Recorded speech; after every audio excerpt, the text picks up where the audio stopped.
કીર્તન મંડળ છે, ફતવારા છે. એમાં બધા એ લોકોના બે હવે થઈ ગયા, એક નાનું ને એક મોટું, બે મંડળ થઈ ગયા છે. એટલે એ આમ કીર્તન ચાલુ કરે હવે પહેલા ગમે હોય ને મંડળી, એટલે એ પહેલાં ચાલુ કરે, એટલે એ બેઠા કીર્તન બોલતા હોય. એમાં વેહ કે ન પહેર્યો, એના કાન ગોપી વૈષ્ણવના એ કીર્તન ને હા વૈષ્ણવના પુષ્ટિ માર્ગના વધારે હોય. એટલે એ લોકો જે બોલતા હોય ને પછી 12 વાગે ને પછી જે બોલે એમાં અમારે જે કૃષ્ણ થાય છે એ છોકરો તો છે આપણે ગુજરાતી કલાકાર એક શ્રીકાંત સોની, એ ટાઈપ જ આખો.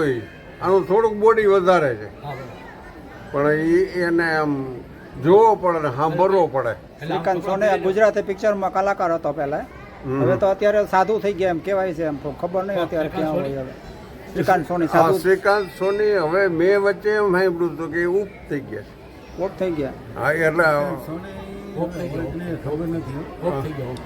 વચ્ચે એમ મેં વાયકા સાંભળી હતી સમજ્યા. બાકી એને તો એ શ્રીકાંત સોની પછી આ નિરંજન પંડ્યાજી ભજન કલાકાર છે, એ પોતે મોટે ભાગે શિવના જ બોલે. અને મેં એમ વાત સાંભળી છે કે ક્યાંય શિવ મંદિર બનતું હોય ને એના માટેનો પ્રોગ્રામ હોય ને તો પોતે ફ્રી આપે છે, પ્રોગ્રામ જ ફ્રી આપે છે. શિવના ભજન વધારે ગાય. હા, અને એનો શિવના તો ભજન સાંભળીએ એટલે એમ થાય કે સાંભળે જ રાખીએ સમજ્યા. અને પ્રભાતિયામાં લલિતાબેન ગોળદરા અને પેલો બારોટ, અરવિંદ બારોટ, એમાં સવારનું ઉઠું ને એટલે પ્રભાતિયા ચાલુ છે અને એ જ કેસેટ મારી પાસે હોય. એ મારે પ્રભાતિયા એના જ ચાલુ હોય, બીજી કઈ ની વચ્ચે લપ જ ન હોય, એટલે મજા આવે. અને અમુક કલાક તમે ભજન ગાઓ કે કીર્તન ગાઓ કે ભજન ગાઓ તમે? ના, મારે આવલો થઈ ગયા પછી કઈ નથી બોલતો. મને કોરોના થયો હતો ને ઘણા તકલીફ થઈ ગઈ. બરાબર, નકર તમે ગાતા હશો ને? પેલા કીર્તન ના ગાતા, અમે ગરબા ને છંદ માતાજીના. અમારા કુળદેવી હરસિદ્ધિ, એમાં એ હરસિદ્ધિ માતાજીનો હોય ને એમાં એક અદા હતા બોલતા, હે ગઢવાળી ગઢવાળી ગઢવાળી રે કોયલા ગઢવાળી, એ આખા પહાડી અવાજ. પેલા જ માઇક નહોતા અને એ બોલતા ને એટલે અમારા વાડીઓમાં એ સંભળાતા માતાજીના છંદ. માણસ ત્યાંથી ખબર પડી કે ચાલુ થઈ ગઈ ગરબી, ત્યાંથી આવતા વાડીઓમાંથી. અને એ તો આખું અલગ જ હતું. હવે તો બધા ટેપ થઈ ગયા, એમાં મજા નથી આવતી. અમારે એક જગ્યાએ અહીંયા છે, એ લોકો કૃષ્ણના બધા એની ઉપર જે બને છે એમાંથી છોકરાએ બધાએ મંડળી બનાવી, ચામુંડા ગરબી મંડળ. અને એમાં જે કંઈ પૈસો થાય ને એ કોઈ છોકરાને લેવાનો કે કાંઈ નહીં, એ ધર્માદામાં જ આપવાનો, ગૌશાળામાં આપે. પછી કાંઈ અહીંયા એ મંડળમાં છે એટલામાં એને સુધારો વધારો કરવો હોય તો એમાં વાપરાય. કોઈ છોકરાઓને દેવાના જ કાંઈ નહીં. અને એ છોકરા તો રમે છે. આજે એક મેરની રાસ મંડળી રમે છે ને, એ ટાઈપ જ આખું એમ.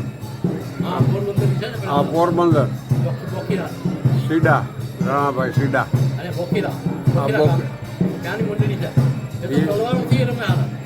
એના તલવારનો રાસ્તો સ્પેશિયલ છે અને એ લોકો જે રમે છે એમાં બહુ એમ. અમારે એક પીએસઆઈ,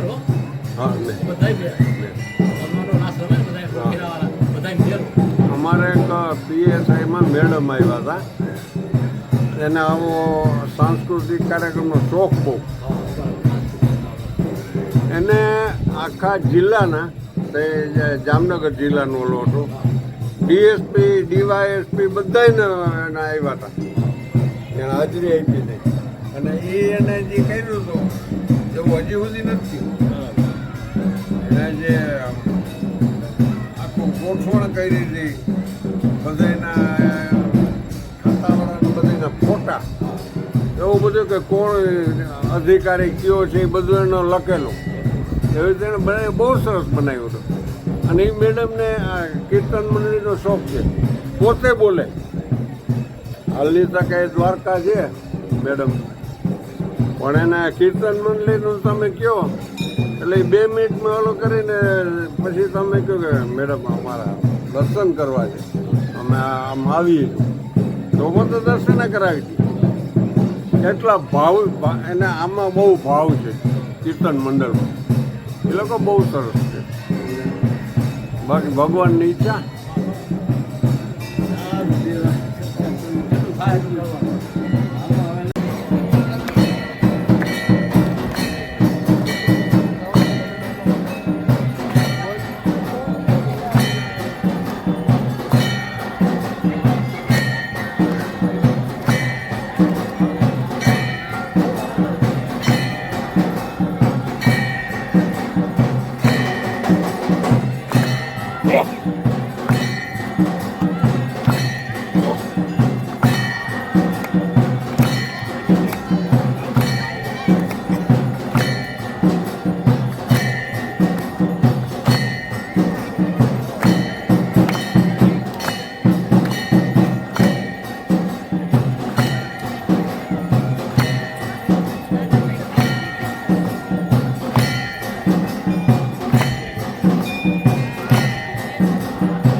નીચે ઉતરી